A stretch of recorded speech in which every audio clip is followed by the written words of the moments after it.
اللهم صل وسلم وبارك على سيدنا محمد. ازيكم حبايبي؟ عاملين ايه؟ يا رب تكونوا بخير.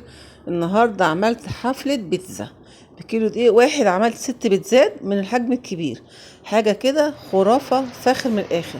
احنا بره نشتري البيتزا بكام؟ ب70 ب80. احنا من كيلو دقيق واحد عملنا كمية حلوة جدا. هنخش على الفيديو نشوف عملنا البيتزا دي ازاي. في البداية عندي كيلو دقيق فضيته في العجان. عايز تعجني على ايدك عجيني، بس احنا متفقين ان انا دراعي تعبني فمبعرفش اعجن على ايديا. عندي كيلو دقيق هحط عليه ربع معلقه ملح، واحط معلقه سكر كبيره، ورقه بيكنج باودر بحالها، واحط معلقه ونص خميره. حطيت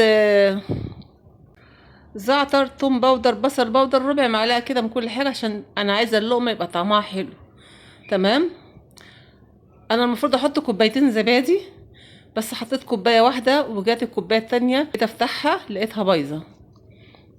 تمام. رجعتها بيني وبينكم يعني انا ما بغلبش. المهم رجعتها، بس المفروض كنت احط كوبايتين، حطيت كوبايه واحده فما فيش مشكله.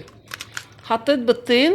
كل ده بنحط حاجات قيمه غذائيه لينا ولولادنا. يعني احنا البيتزا بتاعت المحلات دي بره عمرهم ما يحطوا لك بيض وزبادي، ده مستحيل يعني. حطيت معلقه خل، ده محسن طبيعي، وحطيت ربع كوبايه زيت. تمام. هاخد بقى كل الخليط اللي انا حطيته دون وهضربه في العجان. هياخد معايا مثلا بتاع 10 دقايق ضرب كده. معلش لو ما عندكيش عجان هتضرب على ايديكي، بس انا عشان دراعي تعبني فبشتغل على ايديا. الاول قبل ما دراعي ما تعبني كنت بعمل على ايديا عادي يعني. تمام. حطيت كوبايه وربع ميه، وكل دقيق يختلف عن الدقيق التاني. يعني ممكن في دقيق ياخد كوبايه ميه بس، لان احنا حاطين زبادي وحاطين بيض وحاطين زيت، فكل دي سوائل. فانا حطيت كوبايه وربع ميه. العجينه طلعت معايا شويه، عشان نبقى صراحه مع بعضينا حطيت عليهم معلقتين دقيق عشان تبقى مظبوطه يعني. انا بص عايزه العجينه تبقى ملزقه شويه، عايزاها طريه شويه يعني. تمام. عايزه اوريكم ان العجينه طريه وقويه وكلها حنيه، حاجه كده تحفه جدا يعني، ناعمه جدا جدا ما شاء الله. انا حطيت نقطه زيت في البوله كده، وهسيبها تخمر بتاع نص ساعه كده.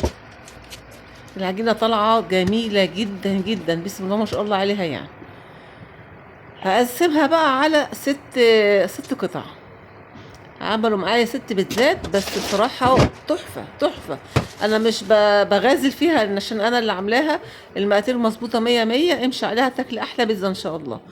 الحشوة بقى اي حشوة عندك موجودة بواقي التلاجة كده حطيها. عايزة تعمليها من غير حاجة بجبن بس مفيش مشكلة. انا بتكلم على العجينة. العجينة طعمها حلو جدا لان انا حاطه لها حاجات يعني بتاعت بره كده. لو يعني انا عيالي بياكلوها بره، انا ما بحبش اكل حاجه بره. يقول لك بتاعت بره لو ما فيش كاتشب مش بتتاكل، مش بتتبلع. الحشوات بقى كان عندي بانيه متقطع قطعته، وكان عندي شاورمه فراخ برضو حطيتها.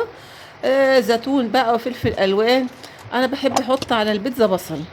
في ناس ما بيحبوش يحطوا البصل، يعني انا بحط بصل. في حد من عيالي بيقعد يسحب البصل منها كده. انا بحط بقى، واللي عايز ياكل ياكل براحتهم خالص. قطعت بصل كده جوليان، بتدي طعم حلو والله. جربها والبصل كده هتبقى حلوه قوي قوي. انا كده بعمل معاكم الحشوات عبال العجينه ما ترتاح شويه. انا مش عايزاها تخمر تاني، لا انا عايزاها ترتاح بس عشان تعرفي تفرديها.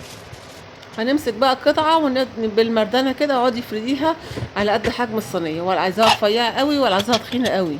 سمكها كده بتاع سنتي كده، سنتي ونص، عشان تبقى مظبوطه كده. وانت بتاكلي تعرفي ان انت بتاكلي لقمه حلوه ولقمه نظيفه يعني. بفردها على قد الصينيه.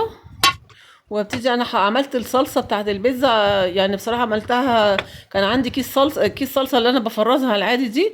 حطيت معلقتين زيت، وحطيت كيس الصلصه، وحطيت عليهم معلقه خل، معلقه سكر، وحبه فلفل اسود صغيرين، وحبه زعتر. سبتها لما تتسبك قوي، وعملت الصلصه بتاعت البيتزا. يعني ما اشتريتهاش جاهزه ولا حاجه، انا عاملاها في البيت. هنحط معلقتين من الصلصه كده. افرد العجينه واخرمها الاول بالشوكه عشان ما تقبش مني في الفرن. حطيت معلقه الصلصه وفردتها. هحط شويه جبنه رومي مبشوره. وابتدي تحطي بقى الحشوات بتاعتك. اي حاجه عندك حطيها. ده يعني عشان البيتزا بقولك بتلمي بواقي التلاجة، يعني حطي اي حاجه. انا بقى بحب احط البصل، بحب اكل البصل حلو قوي. المهم حطيتها في الفرن على درجه حراره 200. انا عشان الفرن بتاعي بارد شويه، فعلى درجه حراره 200. عايزه تحطيها على درجه حراره 100، لو فرنك حامي 180 مفيش مشكله. حطيتها بس تشمع كده 5 دقايق، وطلعتها زي ما انتم شايفين كده. ابتديت احط عليها الموتزاريلا. ما حطيتش الموتزاريلا في الاول، حطيت الجبنه الرومي في الاول، وبعد كده بعد ما اتشمعت كده حطيت ايه الموتزاريلا عشان تبتدي تسيح مني. عملنا حبه بيتزا بصراحه فاخر من الاخر، عظمه يعني. العجينه طريه وهشه، واللقمه نفسها طعمها حلو قوي. شايفين الجمال؟ لا مفيش احلى ولا اجمل من كده. اللقمه طريه، طعمها حلو. انا مش عارفه اقول ايه تاني يعني، اغازل فيها ايه تاني. والموتزاريلا بتمط سيكه يعني. انا ما شفتش لحد الان موتزاريلا حلوه بصراحه. بتمط سيكه يعني اهو، معقوله يعني. حاجه كده فاخر من الاخر. ان شاء الله هتعملوها وتعجبكم باذن الله. عملنا بقى حفله بيتزا. اول واحده بس طلعتها وقلت ادوقها معاكم كده، يعني دقت بتاع نصها بصراحه، يعني طريه كده وجميله قوي قوي ما شاء الله يعني. انا بقيت احط في فرن البوتاجاز وفي فرن كهرباء عشان اساعد يعني. عملت الكميه الجميله دي. انا عملت يعني، شوف انت لو هتشتري البيتزا من بره هتشوفها هتجيبها بكام. عمرهم ما يحطوا فيها البيض والزبادي والحاجات اللي احنا حاطيناها دي. هيحطوا لك عيش كده بشويه ميه وملح وشويه خميره وخلاص، يعني حبه العجينه. لكن انت هتعملي حاجه اللقمه عندك في البيت تبقى نظيفه. مفيش احلى ولا اجمل من كده. شايفين الطراوه بتاعتها طريه جدا ما شاء الله، وطعمها تحفه جدا جدا. ان شاء الله هتجربوها وتعجبكم باذن الله. لو وصلتي لحد هنا اشكرك جدا جدا، ويا ريت تحطي لي اللايك. حاجه كده فاخر من الاخر. يا رب الفيديو بتاعنا يكون عجبكم. لو عجبكم الفيديو لا تدعمونا بلايك شير سبسكرايب للقناه. اشوفكم في فيديو جديد ان شاء الله. نورتوني.